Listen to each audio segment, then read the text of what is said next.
Hello, Local 304. Welcome to another exciting week at Local 304. So I want to start out today with a reminder from something that I talked to you about. Oh gosh, it's been 3 or 4 different reports ago about the importance of filling out the census. With the COVID-19 crap that's been going on, the census kind of got put back on the back burner, and only about 32% or so have been completed, last numbers that I got. So I saw there was a memo that went out on May the 4th trying to reevaluate where we are on the census, and so I really want to impress upon you how important it is that we are filling those out. It's very, very simple to fill it out, either online, mail, phone. They make it very, very easy. You don't have to contact anyone. But the importance of that census really hits home for us because that's how infrastructure dollars are allocated to our state. And so since we have workers that work on those infrastructure things, it's important that we're filling those out and getting those dollars into our communities. So please I encourage you, and please encourage those around you to make sure we're filling out that census. I'll give you a little bit of a COVID-19 update. Again, remember that we are holding our election cycle August, nominations in September, then the vote, and new officers take over in October. We were not able to hold a May meeting this month, and now with the 1.5 phase going into effect, we're not sure even if phase 2 goes into effect June, if we'll be able to start holding meetings again because the limit may be 30. And I would definitely have a problem if we were to open up a local meeting and then tell folks they couldn't come in because we were maxed out. So we'll deal with those things as we come up, but that's one of the updates that I have for you. Also, sad to report that Local 304 has had their first positive case of the COVID-19. So we had a worker that was exposed and ended up with the symptoms. So we've got others that had worked around him that are quarantined currently. So thoughts and prayers to the brother and also with those that are quarantined because of that. I think it's important, without going too deep, I think it's awful important that we recognize this hazard like we do any other job site hazard and make sure that we're doing everything we can to avoid the spread. I'm really concerned with, as we start opening the state back up, the opportunities for exposure are going to get a lot greater. So do what you can to keep you and your family safe. As a matter of fact, what we did before this video was we sanitized the camera, so I'm not going to be spreading the virus from here. We talked last time about food drive, that the executive board had looked at ways that we can give back to the community. Obviously, you know that with the conferences not being held, there was money that was allocated for that, and so we've redirected that money into a food drive. So the first one will be coming up in Topeka. Don't have a hard date yet, but we're hoping within the next 2 or 3 weeks we will be asking for volunteers. So Local 304 members, we hope you step up and help us give back to the communities. We're awful lucky in that we're not suffering the same impact that we see a lot of our community is suffering because of this virus. I just got off the phone with Kansas Department of Labor, Secretary of State, and unemployment updates, and it's bad. I mean, they talked about the number of unemployment claims that we have in this 6-week time are equal to what they saw in the Great Depression over 6 years. So that's pretty impactful to think that we're struggling in our communities this way. So keep in touch with the office, but we will be looking for volunteers for that.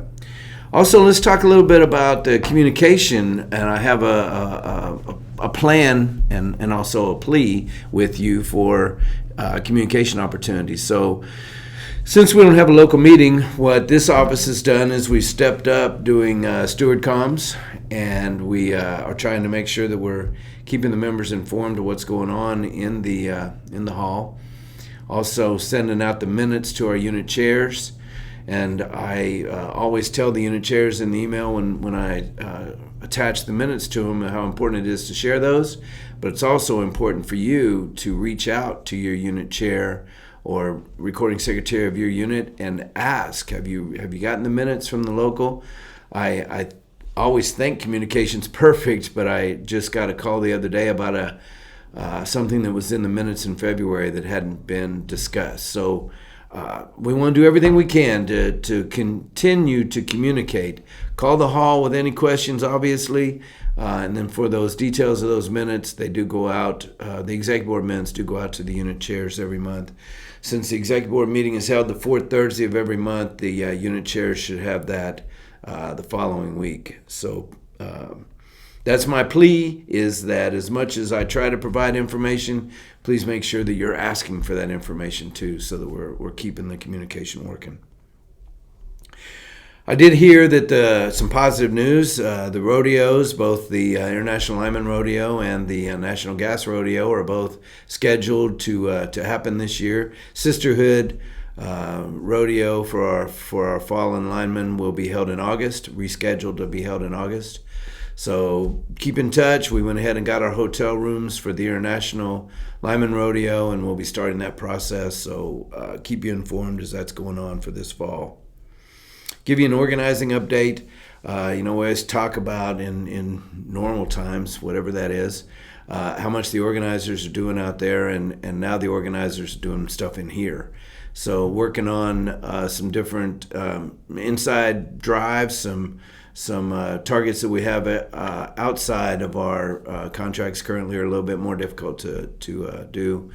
But one of the things that came to my attention this week is that one of our major employers made some changes to their hourly exempt folks, and how important it is that they understand the need to have a voice in disputing that, having the discussion before just finding out that it's going to happen to you. So please reach out to anyone that you're working with that's not in an organized position, and then encourage them to contact the hall, and we'll be more than happy to talk to them about the opportunities to have a voice in their wages and working conditions.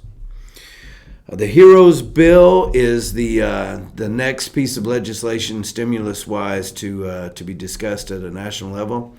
The disconcerting part in that HEROES bill is a GROW Act, and that GROW Act stands for Giving Retirement Options to Workers, better known as How to Screw the Worker. In 2006, this has been around for a while. In 2016, I want to read you this statement so I get it right, but in 2016, there was a white paper written about the composite plans that are what the GROW Act is discussing. And it says, the administration is fundamentally concerned that composite plans would put workers and retirees' existing pension benefits at a greater risk, and that the new type of pension it would create would unacceptably shift the risk to workers without adequate safeguards or transparency. It also weakens protection for plan participants by depriving them of insurance in case their plan fails. So you know how much trouble we went through in 2008 with the downturned market. Now this is even worse. And so just imagine those plans that are struggling, for them now to come up with a multi-employer pension plan reform that actually would put more burden into those plans without any protection.